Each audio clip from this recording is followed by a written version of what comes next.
Good morning बच्चों, मैं आपकी हिंदी की अध्यापिका कमलेश सक्सेना। आज मैं आपको पढ़ाऊंगी हिंदी व्याकरण। हिंदी व्याकरण में सबसे पहले हम पढ़ाएंगे पार्ट 5। पार्ट 5 है हमारा समास, उपसर्ग और प्रत्यय। तो आइए देखते हैं हम समास की परिभाषा। दो या दो से अधिक शब्दों के मेल से जो नया शब्द बनता है उसे समासपद कहते हैं। इस मेल की प्रक्रिया को समास कहते हैं। समास होने पर बीच की विभक्तियों, शब्दों तथा और आदि अव्ययों का लोप हो जाता है, यानी कि वो उसमें छुपे होते हैं। जैसे इसका उदाहरण देखते हैं, गंगा का जल, तो इसका समास हुआ गंगा जल।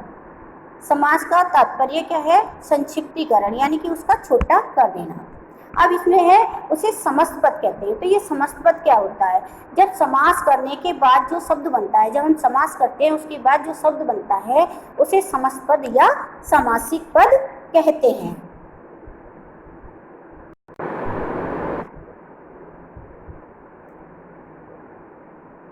अब देखते हैं समास के भेद।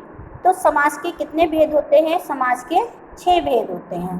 पहला है अव्ययभाव समास, दूसरा है द्विगु समास, तत्पुरुष समास, बहुव्रीहि समास, द्वंद्व समास और कर्मधारय समास। अब आगे हम देखते हैं इन समासों की परिभाषाएं। समास के भेद और उनकी परिभाषाएं। तो पहला है हमारा अव्ययभाव समास। जिस समास का पहला पद प्रधान हो और वह अव्यय हो उसे अव्ययभाव समास कहते हैं। जैसे यथाशक्ति, यानी कि शक्ति के अनुसार, आमरण, मृत्यु पर, इसमें यथा और आ जो है वो अव्यय है, इसलिए ये अव्ययभाव समास है। दूसरा है हमारा तत्पुरुष समास। तत्पुरुष समास में जिस समास का उत्तर पद प्रधान हो और पूर्व पद गौण हो। तो उत्तर पद और पूर्व पद, तो पूर्व पद क्या होता है? जो हम समास करते हैं, जो समास पद होता है उसमें जो पहला पद होता है उसे पूर्व पद कहते हैं और जो बाद का शब्द होता है उसे उत्तर पद कहते हैं। तो पहला उसका उत्तर पद प्रधान हो और पूर्व पद गौण हो, यानी कि छुपा हो, उसे तत्पुरुष समास कहते हैं। जैसे तुलसी कृत, यानी कि तुलसी के द्वारा रचित, तुलसी के द्वारा लिखी गई रचना। इसका और हम उदाहरण देखते हैं, जैसे है देशभक्ति, यानी कि देश के लिए भक्ति, और है हमारा हृदयहीन, जैसे हृदय से हीन।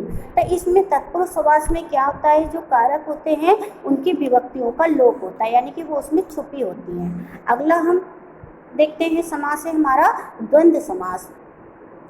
इसमें जिस समास के दोनों पद प्रधान होते हैं तथा विग्रह करने पर और अथवा या एवं लगता है वह द्वंद्व समास कहलाता है। तो इसके उदाहरण देखते हैं, जैसे कि है नर नारी, तो नर और नारी। जल वायु, तो जल और वायु, इसमें और एवं शब्द लग रहा है, तो इसलिए यह हमारा द्वंद्व समास है। अगला है हमारा बहुव्रीहि समास।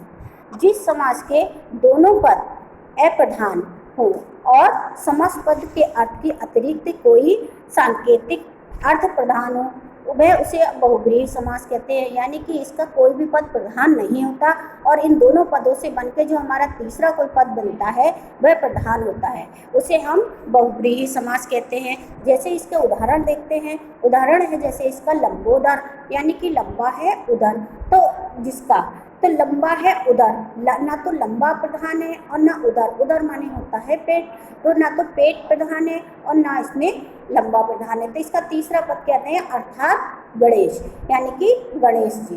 तो तीसरा पद है गणेश, तो वह इसमें प्रधान होता है। जैसे है कि चक्रधर, यानी चक्र को धारण करने वाला, तो ना चक्र प्रधान है और ना धारण करने वाला प्रधान है। तो इसका तीसरा पद क्या होता है? चक्र कौन धारण करता है? चक्र धारण करने वाला होता है विष्णु, यानी कि विष्णु भगवान।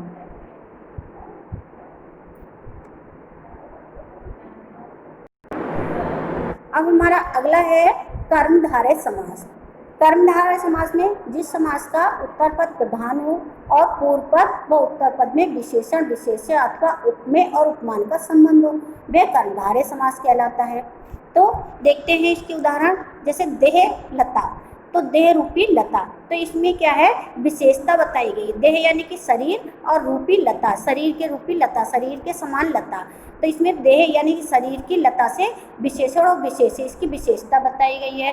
जैसे नील कमल, तो नीला है कमल, इसमें कमल की विशेषता बताई गई है। सज्जन, सत यानी कि अच्छा, और जन माने लोग, तो इसमें सत्य जन यानी कि अच्छा लोग, तो अच्छा क्या है, ये हमारी विशेषता, इसमें विशेषता बताई गई है। दही बड़ा, दही में डूबा हुआ बड़ा, इसमें दही में डूबा हुआ बड़ा यानी कि इसमें दही की विशेषता और उसमें डूबा हुआ बड़ा है। पीतांबर यानी कि पीला अंबर यानी कि वस्त्र, तो इसमें कपड़े की विशेषता बताइए कि कपड़ा कैसा है, पीला है। नरसिंह यानी नरों में सिंह के समान, यानी नरों में सिंह के समान, इसमें भी क्या गया, इसमें उपमेय में उपमान बताया गया था कि नर को, आदमी को सिंह के समान बताया गया है।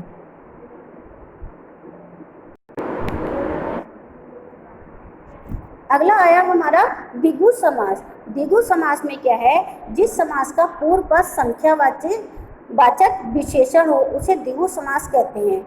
इसे समूह अथवा समाहार का बोध भी होता है, यानी कि इसमें जो पहला पद होता है, उसका पूर्व पद पहला पद होता है, वो हमें किसी संख्या का बोध कराता है, यानी कि उससे हमें किसी संख्या का पता चलता है। अथवा पूरा समूह का जो है कि समूह का बोध करता है, पूरा जो होता है हमारा समास, वो किसी समूह का बोध कराते हैं।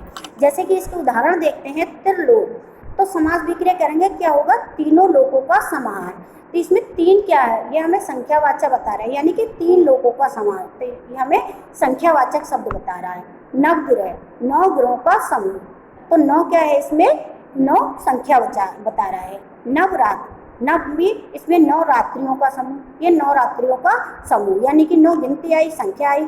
अठन्नी, 8 आनों का समूह, तो इसमें 8 है आनों का, यानी कि एक जगह 8 चीजें इकट्ठी हैं, इसीलिए इसमें संख्यावाचक होते हैं और वो ये किसी समूह का हमें जानकारी देता है कि जो हमारा कुछ समूह होता है वो हमें जानकारी देता है। तो बच्चों, ये आपके थे समास। मैं समझती हूँ कि ये बहुत अच्छे से मैंने आपको समझाए हैं और आपके समझ में आ गए हैं। अब हम दूसरी वीडियो में आपको बताएंगे उपसर्ग और प्रत्यय।